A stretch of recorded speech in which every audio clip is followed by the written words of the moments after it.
positive impact on the environment. First, prepare our hands to pick some of plastic. Of course, the trash bags. And don't forget our positive attitude. Remember, every small effort counts.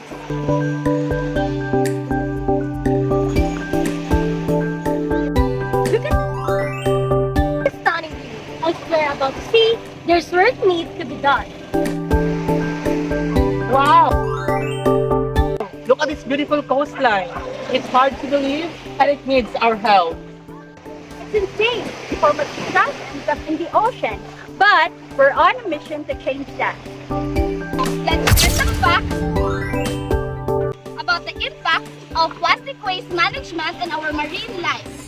Yes, Trick. It's eye-opening. Understanding the problem is the first part for solving it.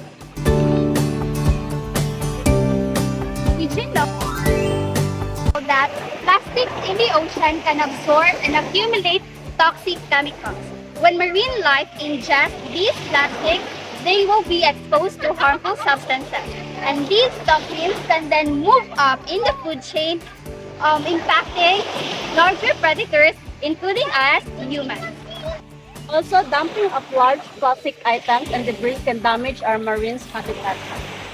Many marine species mistakenly ingest plastic thinking it's food. This can lead to internal blockages, malnutrition, and even death. Seabirds, fish, and marine mammals are all affected. Plastics can take up hundreds of years to break down completely. This means that even if we stop adding more plastics in the ocean now, the existing pollution will continue to impact the marine life for a long, long time. If you're watching this feeling inspired, remember that you can make a difference too. Participate in any local activities in your barangay to help our environment to a cleaner and greener, eco-friendly environment.